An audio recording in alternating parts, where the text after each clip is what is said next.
it? How's that? Is that reading light hitting anywhere that you can see? I don't think it is. I got a barn door off, but it might. Okay. Hey, you're better looking than I am. Why don't you stay here? Blondes, they say, photograph better than brunettes. That true or not? You are a blonde, aren't you? Redhead? We're the same. Mr. President, this is Bill Headline introducing the by CBS, and he will cue. Oh, I will. All right. Yeah, I know. Have you got an extra camera in case the lights go out? Who'd you get it from? Is that an NBC? This is the camera. This is the Yeah. primary camera. Yeah. This is the backup camera. And that's an NBC camera, I presume. No, they're both CBS cameras. I know. Standard joke.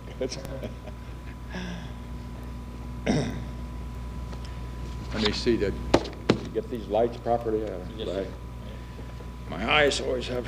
You'll find if you get past 60, that's enough. Thanks. My friend Ollie always wants to take a lot of pictures. I'm afraid he'll catch me picking my nose. He wouldn't print that, would you, though, Ollie? Yeah. Now, you can take a long shot, but that's enough right now. I guess I can see it.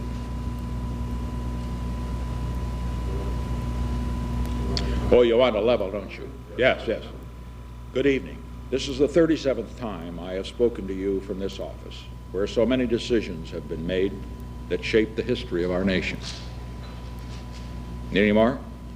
Each time I have done so to discuss with you some matter that I believe affected the national interest.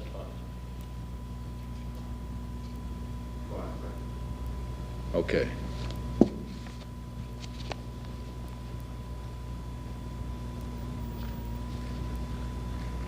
Ollie?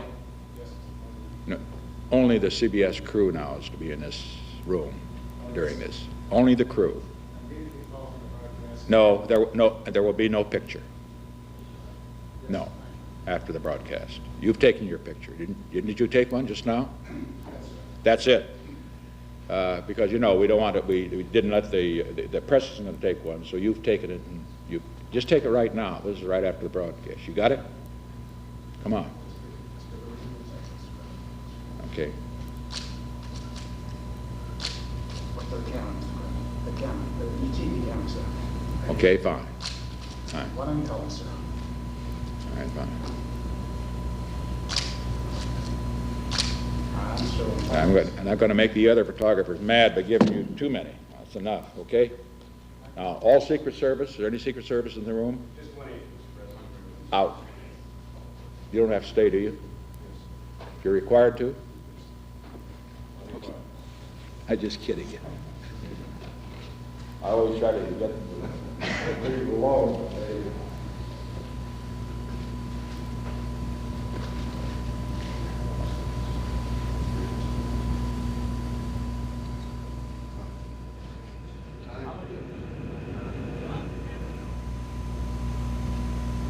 Good evening.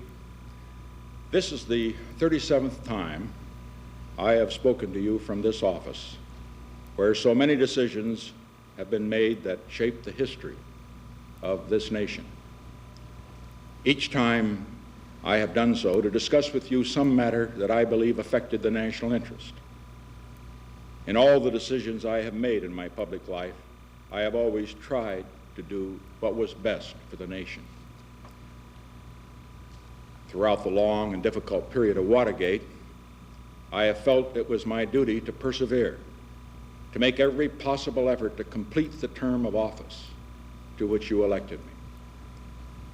In the past few days, however, it has become evident to me that I no longer have a strong enough political base in the Congress to justify continuing that effort.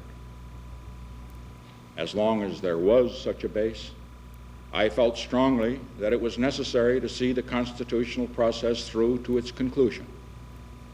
that to do otherwise would be unfaithful to the spirit of that deliberately difficult process and a dangerously destabilizing precedent for the future. But with the disappearance of that base, I now believe that the constitutional purpose has been served, and there is no longer a need for the process to be prolonged.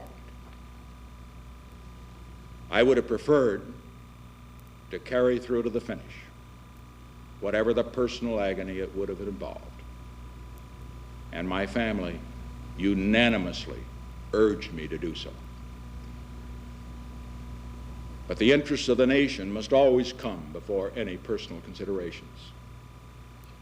From the discussions I have had with congressional and other leaders, I have concluded that because of the Watergate matter, I might not have the support of the Congress that I would consider necessary to back the very difficult decisions and carry out the duties of this office in the way the interests of the nation will require.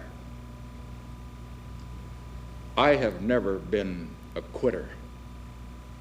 To leave office before my term is completed is abhorrent to every instinct in my body. But as president, I must put the interests of America first. America needs a full-time president and a full-time Congress, particularly at this time with problems we face at home and abroad.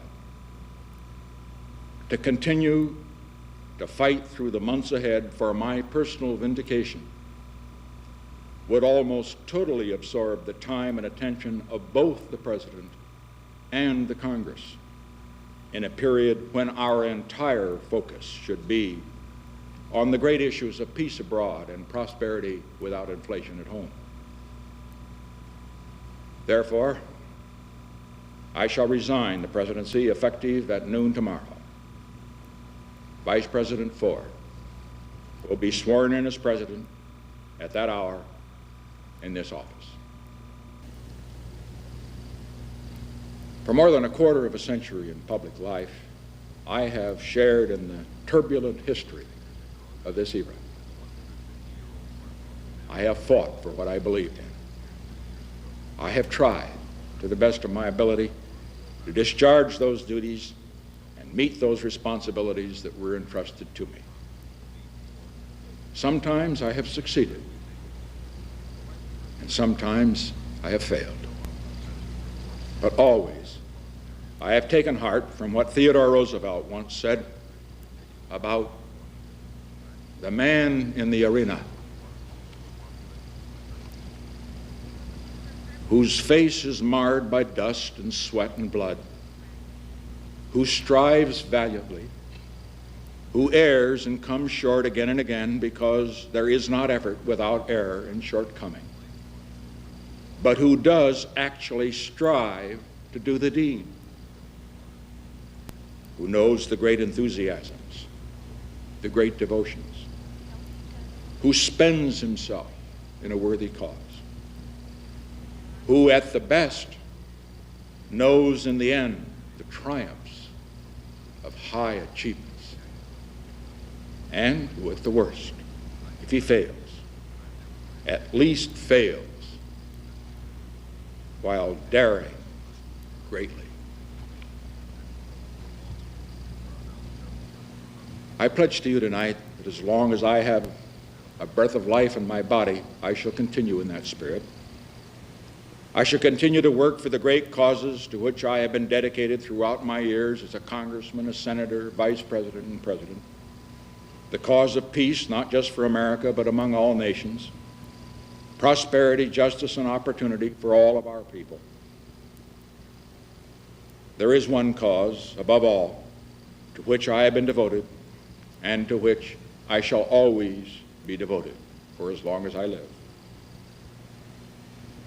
When I first took the oath of office as president 5.5 years ago, I made this sacred commitment to consecrate my office, my energies, and all the wisdom I can summon to the cause of peace among nations.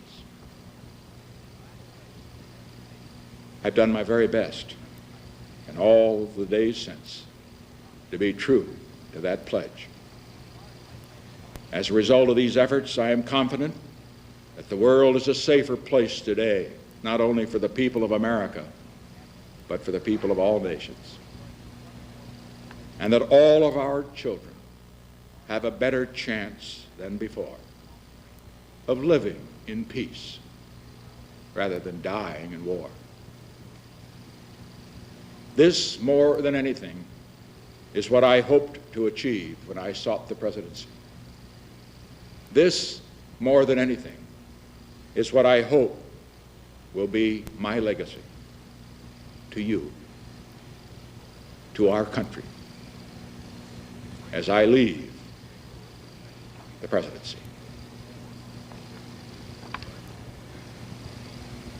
To have served in this office is to have felt a very personal sense of kinship with each and every American. In leaving it, I do so with this prayer. May God's grace be with you in all the days ahead.